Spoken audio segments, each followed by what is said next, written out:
Hello friends, welcome back to my channel. BMTC ಕಡೆಯಿಂದ ಒಂದು ಬೃಹತ್ ನೇಮಕಾತಿ ಅಂತಲೇ ಹೇಳಬಹುದು. 2000 ಹುದ್ದೆಗಳಿಗೆ ಆನ್ಲೈನ್ ಅಪ್ಲಿಕೇಶನ್ ಕರೆದಿದ್ದಾರೆ. KEA ಕಡೆಯಿಂದ ನೋಟಿಫಿಕೇಶನ್ ಆಗಿದೆ. ಕಂಡಕ್ಟರ್ ಹುದ್ದೆಗಳಿಗೆ ಆನ್ಲೈನ್ ಅಪ್ಲಿಕೇಶನ್ ಕರೆದಿದ್ದಾರೆ. ಈ ವಿಡಿಯೋದಲ್ಲಿ ನಾನು 2286 ಹುದ್ದೆಗಳಿಗೆ ಅಪ್ಲಿಕೇಶನ್ ಕರೆದಿರೋದ್ರು ನೋಟಿಫಿಕೇಶನ್ ಬಗ್ಗೆ ಕಂಪ್ಲೀಟ್ ಇನ್ಫಾರ್ಮೇಷನ್ ತಿಳಿಸ್ಕೊಡ್ತಾ ಇದ್ದೀನಿ. ಚಾನಲ್ ಸಬ್ಸ್ಕ್ರೈಬ್ ಮಾಡಿಲ್ಲ ಅಂದರೆ ದಯವಿಟ್ಟು ಸಬ್ಸ್ಕ್ರೈಬ್ ಮಾಡ್ಕೊಳ್ಳಿ. ಅಪ್ಲಿಕೇಶನ್ ಕರೆದಿರುವಂಥದ್ದು ನಿರ್ವಾಹಕ ದರ್ಜೆ 3 ಕಂಡಕ್ಟರ್ ಹುದ್ದೆಗಳಿಗೆ ಆನ್ಲೈನ್ ಅಪ್ಲಿಕೇಶನ್ನ ಕರೆದಿದ್ದಾರೆ. ಆನ್ಲೈನ್ ಅಪ್ಲಿಕೇಶನ್ 2286 ಹುದ್ದೆಗಳಿಗೆ ಕರೆದಿದ್ದಾರೆ. ಒಂದು ಬಾರಿ ನೀವು SC ST ಮತ್ತು ಪ್ರವರ್ಗ, ಮಾಜಿ ಸೈನಿಕ ಆಗಿರಬಹುದು, ಮಹಿಳಾ ಮೀಸಲಾತಿಗಳನ್ನ ಚೆಕ್ ಮಾಡ್ಕೊಳ್ಳಿ. ಯಾರ್ಯಾರಿಗೆ ಯಾವ್ಯಾವ ಪೋಸ್ಟ್ ಇದೆ, ಎಷ್ಟೆಷ್ಟು ಪೋಸ್ಟ್ ಇದೆ ಅನ್ನೋದು ನಿಮಗೆ ಇದರಲ್ಲಿ ಗೊತ್ತಾಗುತ್ತೆ. ಈಗ ಉದಾಹರಣೆಗೆ ಹೇಳೋದಾದರೆ SC ಕ್ಯಾಟಗರಿ ವಿದ್ಯಾರ್ಥಿಗಳಿಗೆ, ಸಾಮಾನ್ಯ ವರ್ಗದವರಿಗೆ, SC ಕ್ಯಾಟಗರಿಲಿ ಮಹಿಳಾ ಅಭ್ಯರ್ಥಿಗಳಾಗಿದ್ದರೆ ನಿಮಗೆ 128 ಪೋಸ್ಟ್ ಇದೆ. ಮಾಜಿ ಸೈನಿಕರಾದರೆ ಅಂಥವರಿಗೆ 38 ಪೋಸ್ಟ್ ಇದೆ. ಗ್ರಾಮೀಣ ಅಭ್ಯರ್ಥಿಗಳಾದರೆ 97 ಪೋಸ್ಟ್. ಒಟ್ಟು SC ಕ್ಯಾಟಗರಿಗೆ 388 ಪೋಸ್ಟ್ಗಳಿದ್ದಾವೆ. ಪರಿಶಿಷ್ಟ STಗೆ 161 ಪೋಸ್ಟ್ ಇದ್ದಾವೆ. ಈ ರೀತಿಯಾಗಿ ನೀವು ಚೆಕ್ ಮಾಡ್ಕೋಬಹುದು. ಸಾಮಾನ್ಯ ವರ್ಗದ ಅಭ್ಯರ್ಥಿಗಳಿಗೆ 1006 ಪೋಸ್ಟ್ಗಳು ಇದ್ದಾವೆ. ಮತ್ತು ನೆಕ್ಸ್ಟ್ ಪಾಯಿಂಟ್ ನೋಡಿ, ಇದು ತಾತ್ಕಾಲಿಕ ಅಂತ ಹೇಳಿದ್ದಾರೆ. ಯಾವಾಗ ಬೇಕಾದರೂ ಇದನ್ನು ಮಾರ್ಪಾಡು ಮಾಡಬಹುದು ಅಂತ ತಿಳಿಸಿದ್ದಾರೆ. ಅಂದರೆ ಹುದ್ದೆಗಳ ಸಂಖ್ಯೆ ಇದೆಯಲ್ಲ ಅದನ್ನು. ಮತ್ತು ಶೈಕ್ಷಣಿಕ ವಿದ್ಯಾರ್ಹತೆ ಬಂದು PUC ಆರ್ಟ್ಸ್, ಕಾಮರ್ಸ್, ಸೈನ್ಸ್ ಯಾವುದ್ರಲ್ಲಾದರೂ ಸರಿ PUCನ ಕಂಪ್ಲೀಟ್ ಮಾಡಿರಬೇಕು. ಆರ್ಟ್ಸ್ ಆಗಿದ್ದರೂ ಸರಿ, ಕಾಮರ್ಸ್ ಆಗಿದ್ದರೂ ಸರಿ. ನೆಕ್ಸ್ಟ್ ಬಂದು ಎಜುಕೇಷನ್ ಕ್ವಾಲಿಫಿಕೇಷನ್ ಬಂದು 10+2 ICSE ಆಗಿರ್ಬೋದು, CBCSE ಆಗಿದ್ದರೂ ಅದು ನಡೆಯುತ್ತೆ. ಇಲ್ಲಾಂದರೆ ನಿಮ್ಮದು ಎರಡೂ ಆಗಿಲ್ಲ ಅಂದರೆ ಅದಕ್ಕೆ ಸಮಾನವಾದ ವಿದ್ಯಾರ್ಹತೆ ಮಾಡಿರಬಹುದು. ತಾಂತ್ರಿಕ ಶಿಕ್ಷಣ ಇಲಾಖೆಯಿಂದ 3 ವರ್ಷಗಳ ಡಿಪ್ಲೊಮಾ ಮಾಡಿದರೂ ಕೂಡ ಇದು ಆಗುತ್ತೆ. ನೋಡಿ, ನೀವೇನಾದರೂ ಓಪನ್ ಯೂನಿವರ್ಸಿಟಿಯಲ್ಲಿ ಕರೆಸ್ಪಾಂಡೆನ್ಸಲ್ಲಿ ಸೆಕೆಂಡ್ PUC ಮಾಡಿದರೆ ಅಥವಾ JOC JLC ಕೋರ್ಸ್ಗಳು ಮಾಡಿದರೆ ಅದು ಮಾನ್ಯತೆ ಇರೋದಿಲ್ಲ. ಅದರಿಂದ ನೀವು ಅಪ್ಲಿಕೇಶನ್ ಹಾಕೋಕ್ಕೆ, ಈ ಹುದ್ದೆಗಳಿಗೆ ಆನ್ಲೈನ್ ಅಪ್ಲಿಕೇಶನ್ ಹಾಕೋಕ್ಕೆ ಆಗೋದಿಲ್ಲ ಅಂತ ತಿಳಿಸಿದ್ದಾರೆ. ಓಪನ್ ಯೂನಿವರ್ಸಿಟಿಲಿ ಮಾಡಿರೋರು, PUC ಮಾಡಿರೋಂತಹ ವಿದ್ಯಾರ್ಥಿಗಳು ಎಲಿಜಿಬಲ್ ಇರೋದಿಲ್ಲ. ನೆಕ್ಸ್ಟ್ ಪಾಯಿಂಟು ಮತ್ತು ಇಂಪಾರ್ಟೆಂಟ್ ಪಾಯಿಂಟ್ ಏನಪ್ಪ ಅಂದರೆ, ಮಾನ್ಯತೆ ಹೊಂದಿರುವ ಮೋಟಾರು ವಾಹನ ನಿರ್ವಾಹಕ ಪರವಾನಗಿ ಮತ್ತು ಬ್ಯಾಡ್ಜನ್ನು ಹೊಂದಿರಬೇಕು. ಕಂಡಕ್ಟರ್ಗೆ ಲೈಸೆನ್ಸ್ ಮತ್ತು ಬ್ಯಾಡ್ಜನ್ನು ಹೊಂದಿರಬೇಕು. ಅಂಥವ್ರು ಮಾತ್ರ ಅಪ್ಲಿಕೇಶನ್ ಹಾಕೋಕ್ಕೆ ಸಾಧ್ಯ ಆಗುತ್ತೆ. ಸೆಕೆಂಡ್ PUC ಆಗಿದ್ದರೆ ಸಾಲದು, ಅದ್ರ ಜೊತೆಗೆ ನಿಮಗೆ ಕಂಡಕ್ಟರ್ ಆಗಿ ಬ್ಯಾಡ್ಜ್ ಮತ್ತು ಲೈಸೆನ್ಸು ಇರಬೇಕು. ನೆಕ್ಸ್ಟ್ ಬಂದು ದೇಹದಾರ್ಢ್ಯತೆ, ಪುರುಷರಿಗೆ ಎತ್ತರ 160 ಇರಬೇಕು, ಹುಡುಗಿಯರಿಗೆ 150, ತೃತೀಯ ಲಿಂಗ ಕೂಡ ಸೇಮ್ ಇದೆ ಅನ್ವಯಿಸುತ್ತೆ. ನೆಕ್ಸ್ಟ್ ಏಜ್ ನೋಡೋದಾದರೆ ಗರಿಷ್ಠ 30, ಸಾಮಾನ್ಯ ವರ್ಗದ ಅಭ್ಯರ್ಥಿಗಳಿಗೆ ಕನಿಷ್ಠ 18, ಗರಿಷ್ಠ 35, 2A 2B 3A 3B 18 38 ವರ್ಷ ಆಗಿರಬೇಕು. SC ಕ್ಯಾಟಗರಿಯವರಿದ್ದರೆ 18 ವರ್ಷ ಇದ್ದು ಜೊತೆಗೆ ಗರಿಷ್ಠ ವಯೋಮಿತಿ 40 ವರ್ಷ. ಮಾಜಿ ಸೈನಿಕ ಮತ್ತು ಆಲ್ರೆಡಿ ವರ್ಕ್ ಮಾಡ್ತಿರೋಂತಹ ಅಭ್ಯರ್ಥಿಗಳಾಗಿದ್ದರೆ 45 ವರ್ಷಗಳು ಅಂತ ತಿಳಿಸಿದ್ದಾರೆ. ಯಾರಾದರೂ ಏಜ್ ರಿಲ್ಯಾಕ್ಸೇಷನ್ಗೆ ಅಪ್ಲೈ ಮಾಡೋರಿದ್ದರೆ ಸಂಬಂಧಪಟ್ಟ ದಾಖಲಾತಿಗಳನ್ನ ಅವರು ಸಲ್ಲಿಸಬಹುದು. ಮತ್ತು ತರಬೇತಿ ಅವಧಿ ಹೇಗಿರುತ್ತೆ ಮತ್ತು ಸ್ಯಾಲ್ರಿ ಎಷ್ಟು ಕೊಡ್ತಾರೆ ಅಂದರೆ, 1 ವರ್ಷ ಅವ್ರಿಗೆ ಜಾಬಲ್ಲಿ ಟ್ರೈನಿಂಗ್ ಕೊಡ್ತಾರೆ. ಟ್ರೈನಿಂಗ್ ಟೈಮಲ್ಲಿ ಅವ್ರಿಗೆ 90,100 ರೂಪಾಯಿ ಕೊಡ್ತಾರೆ ಪ್ರತಿ ತಿಂಗಳು. ಓಕೆನಾ. ನೆಕ್ಸ್ಟ್ ಬಂದು 1 ವರ್ಷಗಳ ಕಾಲ ಟ್ರೈನಿಂಗ್ ಇರುತ್ತೆ. ಅದಾದಮೇಲೆ ಟ್ರೈನಿಂಗಲ್ಲಿ ಆಯ್ಕೆ ಆದಂತಹ ಅಭ್ಯರ್ಥಿಗಳನ್ನ 2 ವರ್ಷಕ್ಕೆ ಕಾಯಂ ಪೂರ್ವ, ಅಂದರೆ ನಿಮಗೆ ಪರ್ಮನೆಂಟ್ ಮಾಡ್ಕೊಳ್ಳೋಕ್ಕಿಂತ ಮುಂಚೆ 2 ವರ್ಷ ನಿಮಗೆ ಸೇವೆಯಲ್ಲಿ ನೇಮಕ ಮಾಡ್ಕೊತಾರೆ. ಆಮೇಲೆ ನಿಮ್ಮ ಗುಣ ನಡತೆಗಳನ್ನ ನೋಡಿ ಅವರು ಸೇವೆಗೆ ಪರ್ಮನೆಂಟ್ ಮಾಡ್ಕೋಬೇಕೋ ಇಲ್ವೋ ಅಂತ ಡಿಸೈಡ್ ಮಾಡ್ತಾರೆ. ಈ ಅವಧಿಯಲ್ಲಿ ನಿಮಗೆ 18,600 ರೂಪಾಯಿ ಸ್ಯಾಲ್ರಿ ಸ್ಟಾರ್ಟಿಂಗಲ್ಲಿ ಇರುತ್ತೆ. ಅದಾದಮೇಲೆ ನಿಮಗೆ ಇತರೆ ಭತ್ಯೆಗಳು ಕೂಡ ಇದರಲ್ಲಿ ಸೇರಿಕೊಂಡಿರುತ್ತೆ. ಅರ್ಜಿ ಸಲ್ಲಿಸೋದು ಹೇಗೆ ಅಂದರೆ, KEA ವೆಬ್ಸೈಟಲ್ಲಿ ಹೋಗಿ ಆನ್ಲೈನಲ್ಲಿ ಅಪ್ಲಿಕೇಶನ್ ಹಾಕಬೇಕು ಅಂತ ತಿಳಿಸಿದ್ದಾರೆ. ಆನ್ಲೈನಲ್ಲಿ 1 ಬಾರಿ ಮಾತ್ರ ಅಪ್ಲಿಕೇಶನ್ ಹಾಕೋದಕ್ಕೆ ಚಾನ್ಸಸ್ ಇರುತ್ತೆ. ಎಲ್ಲನೂ ಓದ್ಕೊಂಡು ನೀಟಾಗಿ ಅದಾದಮೇಲೆ ಅಪ್ಲಿಕೇಶನ್ನ ಸಲ್ಲಿಸಿ. ಅಪ್ಲಿಕೇಶನ್ ಹಾಕೋದಕ್ಕೆ ಇತ್ತೀಚಿನ ಪಾಸ್ಪೋರ್ಟ್ ಸೈಜ್ ಫೋಟೋ ಬೇಕು ಮತ್ತು ನಿಮ್ಮ ಸೈನ್ ಮಾಡಿರೋಂತಹದ್ದು ಒಂದು ಸೈನ್ದು ಫೋಟೋ ಬೇಕಾಗುತ್ತೆ. ನೆಕ್ಸ್ಟ್ ಪಾಯಿಂಟು, ಒಂದ್ಸಲ ಅಪ್ಲಿಕೇಶನ್ ಹಾಕಿದ್ಮೇಲೆ ಅದನ್ನು ಮತ್ತೆ ನೀವು ತಿದ್ದೋಕ್ಕಾಗಲ್ಲ, ಆಯಿತಾ. ಅಪ್ಲಿಕೇಶನ್ ಹಾಕಬೇಕಾದ್ರೇ ಕರೆಕ್ಟಾಗಿ ಅಪ್ಲಿಕೇಶನ್ ಹಾಕಿ, ಅಥವಾ ನಮ್ದು ಏನಾದರೂ ಮೀಸಲಾತಿ ಇದೆ ಅದನ್ನೇ ಸೇರಿಸ್ಬೇಕಿತ್ತು ಅಥವಾ ಅದನ್ನು ತಿದ್ದಬೇಕಿತ್ತು ಅಂದರೆ ಅದು ಆಗೋದಿಲ್ಲ. 6.5 ಪಾಯಿಂಟ್ ನೋಡೋದಾದರೆ, ನೀವು ಆನ್ಲೈನ್ ಅಪ್ಲಿಕೇಶನ್ ಹಾಕಬೇಕಾದ್ರೆ ಏನೇನು ಡಾಕ್ಯುಮೆಂಟ್ ಸಬ್ಮಿಷನ್ ಮಾಡಿರ್ತೀರ ಅದರ ಆಧಾರದ ಮೇಲೆ ನಿಮಗೆ ಡಾಕ್ಯುಮೆಂಟ್ ವೆರಿಫಿಕೇಷನ್ಗೆ ಕೊಡ್ತಾರೆ. ಅದರಲ್ಲಿ ನಿಮ್ಮ ವಯೋಮಿತಿ, ಏಜ್ ರಿಲ್ಯಾಕ್ಸೇಷನ್ ಕೇಳಿದರೆ ಅಥವಾ ನಿಮ್ಮ ಎಜುಕೇಷನಲ್ ಕ್ವಾಲಿಫಿಕೇಷನ್ನು, ಮೀಸಲಾತಿ, ಕನ್ನಡ ಮಾಧ್ಯಮ, ಗ್ರಾಮೀಣ ಅಭ್ಯರ್ಥಿ, ನಿರಾಶ್ರಿತರು ಈ ರೀತಿ ಏನಾದರೂ ಹಾಕೋಗಿದ್ರೆ ಆಗಲೇ ಹಾಕಿ.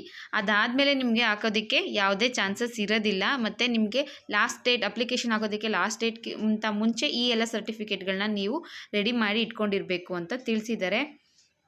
ನೀವು ಅರ್ಜಿಯಲ್ಲಿ ಯಾವುದೇ ರೀತಿಯ ಮೀಸಲಾತಿನ ಹಾಕಿರೋದಿಲ್ಲ. ನಾನು ಕನ್ನಡ ಮಾಧ್ಯಮ ಇದ್ದು ಹಾಕಿರಲಿಲ್ಲ, ಈಗ ನನಗೆ ಚಾನ್ಸ್ ಕೊಡಿ ಅಂದರೆ ಆ ರೀತಿ ಯಾವುದೇ ಚಾನ್ಸ್ ಕೊಡೋಲ್ಲ ಅಂತ ತಿಳಿಸಿದ್ದಾರೆ. ಆನ್ಲೈನ್ ಅಪ್ಲಿಕೇಶನ್ ಲಾಸ್ಟ್ ಡೇಟ್ ಆಗೋಕ್ಕಿಂತ ಮುಂಚೆನೇ ಹಾಕಿ. ಅದಾದಮೇಲೆ ನೀವು ಅಪ್ಲಿಕೇಶನ್ ಹಾಕಿದ್ರೆ ಅಪ್ಲಿಕೇಶನ್ ತೊಗೊಳ್ಳಲ್ಲ. ಅದಾದಮೇಲೆ ಬರೋ ಅರ್ಜಿಗಳನ್ನ ಅವರು ತಿರಸ್ಕರಿಸ್ತೀವಿ ಅಂತ ತಿಳಿಸಿದ್ದಾರೆ. ಫೋಟೋ ಮತ್ತು ಸೈನು ಕರೆಕ್ಟಾಗಿರಬೇಕು. ಸ್ವಲ್ಪ ಬ್ಲರ್ ಆಗಿರೋದು ಅಥವಾ ಕರೆಕ್ಟಾಗಿಲ್ಲ ಅಂದರೆ, ನೀವು ಫೀಸ್ ಪೇಮೆಂಟ್ ಮಾಡಿಲ್ಲ ಅಂದರೆ, ಅರ್ಜಿನ ಇನ್ಕಂಪ್ಲೀಟಲ್ಲಿ ಕಂಪ್ಲೀಟ್ ಮಾಡಿದರೆ, ಪೂರ್ತಿ ಕಂಪ್ಲೀಟ್ ಆಗಿಲ್ಲ ಅಂದರೆ ಅಂಥವ್ರನ್ನ ತಿರಸ್ಕರಿಸ್ತಾರೆ, ರಿಜೆಕ್ಟ್ ಮಾಡ್ತಾರೆ. ಮತ್ತು ಅರ್ಜಿನ ಹಾಕಿದ್ಮೇಲೆ ಒಂದು ಕಾಪಿನ ನಿಮ್ಮ ಹತ್ರ ಇಟ್ಕೋಬೇಕು ಅಂತ ತಿಳಿಸಿದ್ದಾರೆ. ನೆಕ್ಸ್ಟ್ ಪಾಯಿಂಟ್ ಬಂದು ಅರ್ಜಿ ಸಲ್ಲಿಸೋದಕ್ಕೆ ಟೈಮ್ ಸ್ಟಾರ್ಟಿಂಗ್ ಡೇಟ್ ಬಂದು ಏಪ್ರಿಲ್ 19, ಲಾಸ್ಟ್ ಡೇಟ್ ಬಂದು ಮೇ 15. ಫೀಸ್ ಪೇಮೆಂಟ್ ಮಾಡೋದಕ್ಕೆ ಮೇ 19 ಲಾಸ್ಟ್ ಡೇಟ್ ಇದೆ. ಸ್ಟಾರ್ಟಿಂಗ್ ಡೇಟ್ ಏಪ್ರಿಲ್ 19ಕ್ಕೆ, ಇನ್ನು 4 ದಿನಗಳು ಟೈಮ್ ಇದೆ.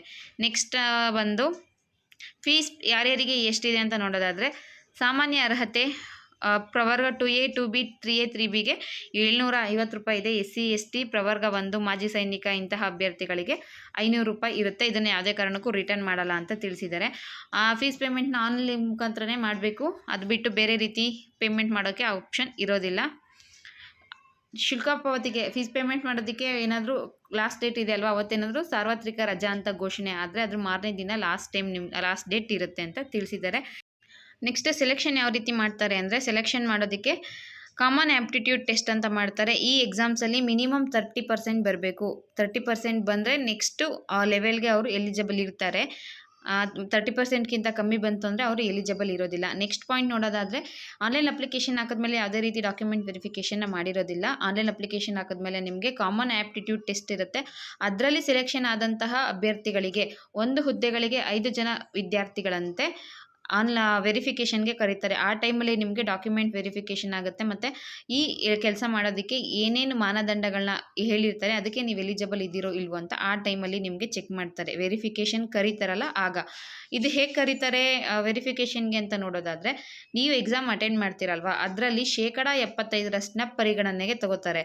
ಅದ್ರ ಜೊತೆಗೆ ಕಂಡಕ್ಟರ್ ಹುದ್ದೆಗೆ ನಿಗದಿಪಡಿಸಿರೋದು ಸೆಕೆಂಡ್ ಪಿ ಯು ಸಿಲಿ ಎಷ್ಟು ಮಾರ್ಕ್ಸ್ ತೆಗೆದಿರ್ತೀರೋ ಅದು 25% ತಗೊಂಡು ಎರಡನ್ನೂ ಒಟ್ಟಿಗೆ ಸೇರಿಸಿ ಒಂದು ಹುದ್ದೆಗೆ 5 ಜನ ಅಭ್ಯರ್ಥಿಗಳಂತೆ ಡಾಕ್ಯುಮೆಂಟ್ ವೆರಿಫಿಕೇಷನ್ಗೆ ಕರೀತಾರೆ. ಇದರಲ್ಲಿ ನೀವು ಟೆಸ್ಟ್ ಅಟೆಂಡ್ ಮಾಡ್ತೀರಲ್ವ, ಕಾಮನ್ ಆ್ಯಪ್ಟಿಟ್ಯೂಡ್ ಟೆಸ್ಟ್ ಅಟೆಂಡ್ ಮಾಡೋದು ತುಂಬ ಇಂಪಾರ್ಟೆಂಟು. ಜೊತೆಗೆ second P U C marks ಕೂಡ 25% ಇದರಲ್ಲಿ ಬರುತ್ತೆ. ನೆಕ್ಸ್ಟ್ ಪಾಯಿಂಟ್ ಬಂದು, ಯಾರು ಡಾಕ್ಯುಮೆಂಟ್ ವೆರಿಫಿಕೇಷನ್ಗೆ ಸೆಲೆಕ್ಷನ್ ಆಗ್ತಾರೋ ಅಂಥವರಿಗೆ ಯಾವುದೇ ರೀತಿಯಾಗಿ ಮೆಸೇಜ್ ಅಥವಾ ಅಂಚೆ ಮೂಲಕ ಹೋಗೋದಿಲ್ಲ. ಅವ್ರಿಗೆ ಆನ್ಲೈನ್ ವೆಬ್ಸೈಟಲ್ಲಿ ಹಾಕ್ತಾರೆ. ವೆಬ್ಸೈಟಲ್ಲಿ ಅಪ್ಡೇಟ್ ಮಾಡ್ತಾರೆ. ಅದನ್ನು ನೀವು ಡೌನ್ಲೋಡ್ ಮಾಡಿಕೊಂಡು ಅವರು ಹೇಳಿರೋಂತಹ ಟೈಮ್ಗೆ, ಸ್ಥಳ, ದಿನಾಂಕ, ಸಮಯಕ್ಕೆ ಕರೆಕ್ಟಾಗಿ ಹೋಗಿ ಡಾಕ್ಯುಮೆಂಟ್ ವೆರಿಫಿಕೇಷನ್ನ ಮಾಡ್ಕೋಬೇಕು. ಅಲ್ಲೇ ದೇಹದಾರ್ಢ್ಯತೆ ಪರೀಕ್ಷೆ ಕೂಡ ನಡೆಸ್ತಾರೆ. ನೀವೇನಾದರೂ ಅವತ್ತು ಅಟೆಂಡ್ ಮಾಡೋಕ್ಕಾಗಿಲ್ಲ ಅಂದರೆ ಮತ್ತೆ ನಿಮಗೆ ಚಾನ್ಸ್ ಕೊಡೋದಿಲ್ಲ ಅಂತ ತಿಳಿಸಿದ್ದಾರೆ.